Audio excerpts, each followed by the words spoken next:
1995년 3월 20일 월요일 아침, 일본 도쿄. 여느 때와 다름없는 평범한 출근길이었습니다.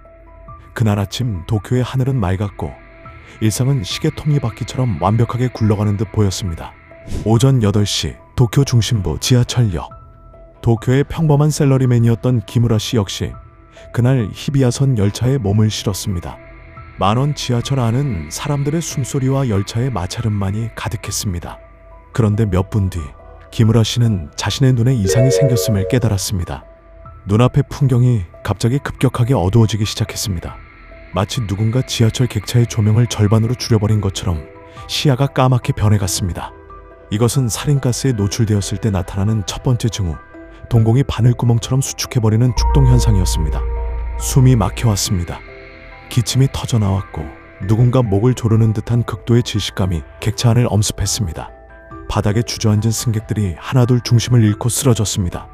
입에서는 하얀 거품이 흘러나왔고 팔다리는 통제력을 잃고 기괴한 각도로 경련하기 시작했습니다. 아무도 도대체 무슨 일이 벌어지고 있는지 알지 못했습니다.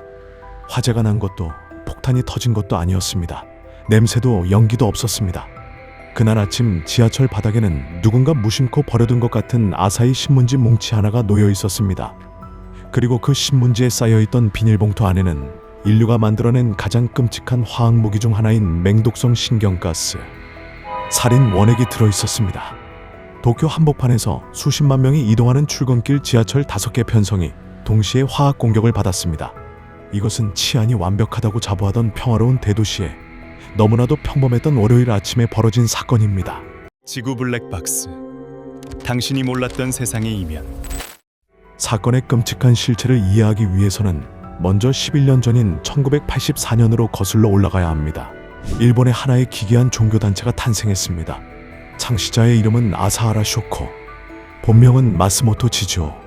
시력이 거의 보이지 않는 반면에 이 남자는 작은 요가 서클을 시작으로 순식간에 사람들을 끌어모았습니다.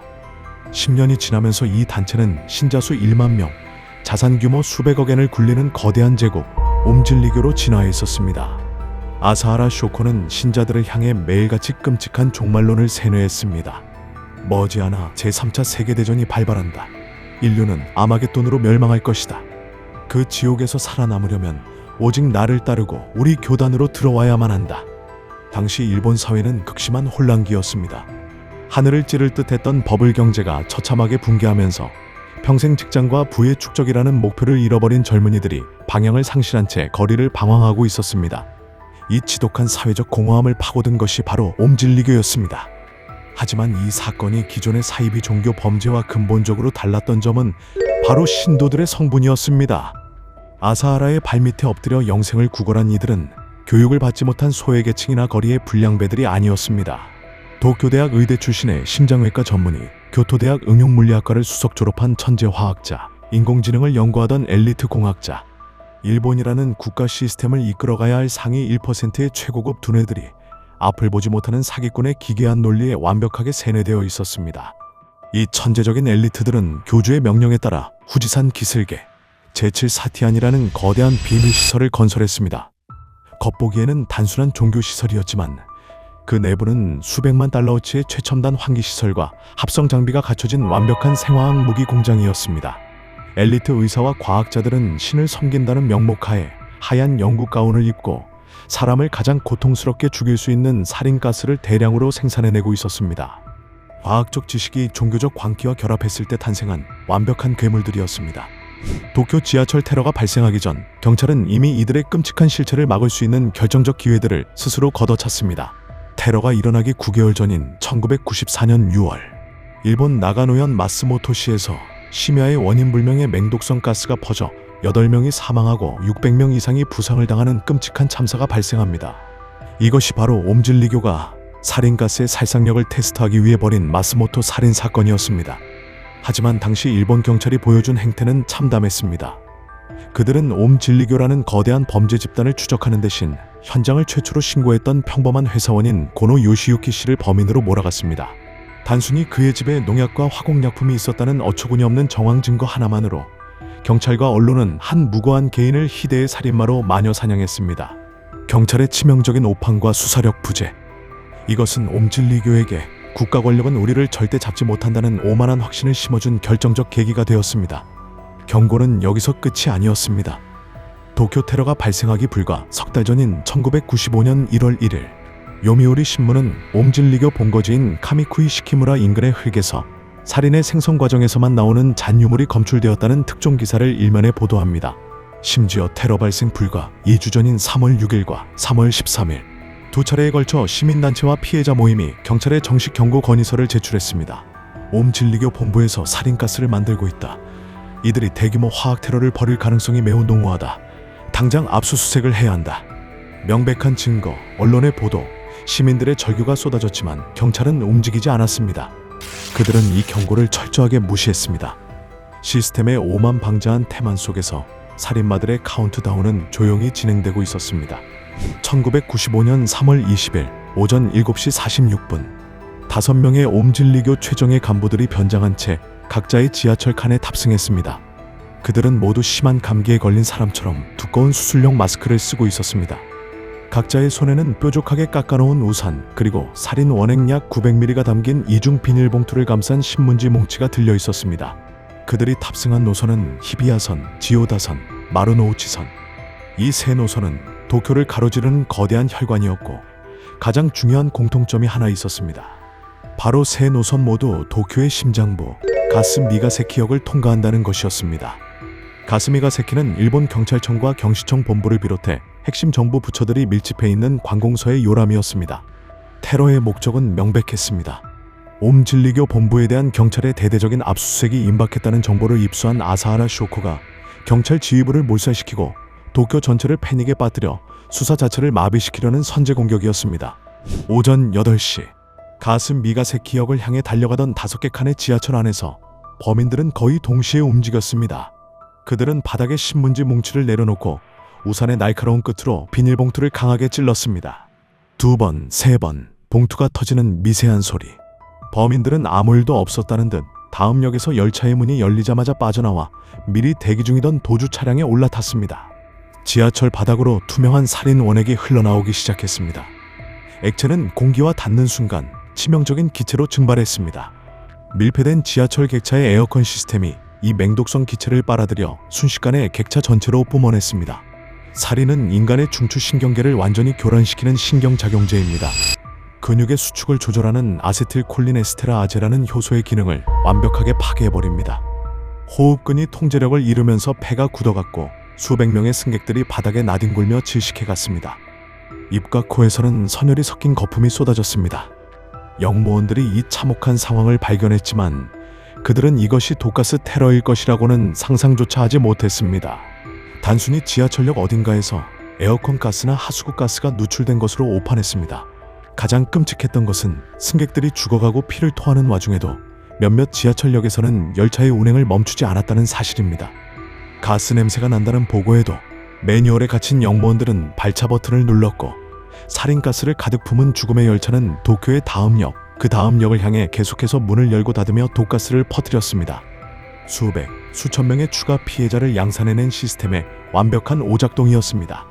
수천 명이 피를 토하며 병원으로 실려간 뒤에야 일본 정부는 사태의 심각성을 인지했습니다. 구급차가 모자라 짐 싣는 트럭과 택시로 환자들을 실어 날랐고 도쿄 시내 병원은 순식간에 야전병원 같은 아수라장으로 변했습니다. 이 사건의 가장 끔찍한 미스터리는 테러의 잔혹성 그 자체가 아닙니다. 왜 막을 수 있었는데 막지 못했는가? 왜 시스템은 2번, 3번의 경고음이 울릴 때 귀를 막고 있었는가? 이에 대해 수사 기록과 분석가들은 3가지 가설을 제시합니다. 첫 번째는 관료적 무능과 매뉴얼의 저주입니다. 철저한 상명하복과 매뉴얼대로만 움직이는 일본 경찰 조직의 경직성. 전례 없는 사이비 종교의 생화학 테러라는 보고서가 올라왔지만 결정권을 쥔 윗선에서는 설마 종교단체가 군사무기를 만들겠어라며 아니란 판단으로 서류를 덮어버렸습니다. 판단력의 부재가 수천 명의 목숨을 앗아갔습니다. 두 번째는 정보기관 간의 칸막이와 이기주의입니다. 당시 옴진리교의 위험성을 추적하던 일본 공안조사청은 상당한 고급 정보를 쥐고 있었지만 자신들의 성과를 뺏기기 싫어 형사수사당국과 정보를 제대로 공유하지 않았습니다. 국가 안보를 책임져야 할 조직들이 밥그릇 싸움을 하느라 괴물들이 가스를 배합할 시간을 고스란히 벌어준 셈입니다. 세 번째는 가장 어둡고 불편한 가설입니다. 일부 심층 수사보도 기자들과 연구자들은 당시 옴질리교의 1만 명 신도 중에는 현직 경찰, 자위대 간부, 심지어 정부 고위 관료의 자녀들이 깊숙이 침투해 있었다고 지적합니다. 실제로 옴질리교는 러시아 군용 헬기를 밀수입하고 소총을 자체 제작하기까지 했습니다. 내부 스파이들이 수사 기밀을 교단으로 빼돌렸고 경찰 수뇌부는 조직 내부에 퍼져있는 신도들의 규모를 파악조차 하지 못해 수사 착수를 극도로 주저했다는 의혹입니다. 진실이 무엇이든 간에 한 가지 팩트만은 명확하게 남습니다. 거대하고 단단해 보였던 국가 시스템은 반맹의 사기꾼 교주와 엘리트 소시오패스 집단 앞에서 너무나도 무기력하게 농락당했다는 사실입니다. 사건 발생 이틀 뒤 분노한 여론에 떠밀린 경찰은 2,000명이 넘는 병력을 동원해 옴질리교 본부를 급습했습니다. 그리고 5월 16일 제6 사티안 시설 2층과 3층 사이 빛조차 들어오지 않는 좁은 비밀방에 숨어있던 아사하라 쇼코를 체포했습니다. 세상을 멸망시키겠다던 교주의 초라하고 비참한 최후였습니다. 이 테러로 인한 공식 사망자는 13명, 살인가스의 후유증으로 평생을 고통받다 25년 후 사망한 피해자를 포함해 14명이 목숨을 잃었습니다. 부상자는 무려 5,500명 이상이었고 심리적 트라우마와 장기적인 신체 마비를 호소한 사람을 합치면 그 수는 6,000명을 훌쩍 넘겼습니다. 하지만 시스템의 직무유기는 재판 과정에서도 이어졌습니다. 아사하라 쇼코에 대한 사형은 체포 후 무려 23년이나 지난 2018년 7월 6일에야 집행되었습니다. 23년, 그 아득한 세월 동안 피해자들은 제대로 된 보상도 받지 못한 채 시력 저하와 호흡 곤란을 안고 지옥 같은 삶을 견뎌내야 했습니다. 살인마는 수십 년간 국가의 보호 아래 따뜻한 감옥에서 수명을 연장했지만 피해자들은 그날의 지하철 안에서 평생을 갇혀 살아야 했습니다. 그리고 가장 소름 돋는 팩트가 하나 더 남아 있습니다.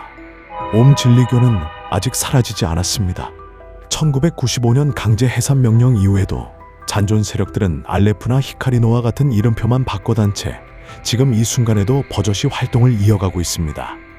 일본 공안조사청의 보고서에 따르면 2025년 현재 약 1,650명의 신자가 활동 중이며 더 끔찍한 것은 그중 60% 이상이 1995년 살인가스 테러 당시를 기억하지 못하는 35세 미만의 젊은 층이라는 사실입니다.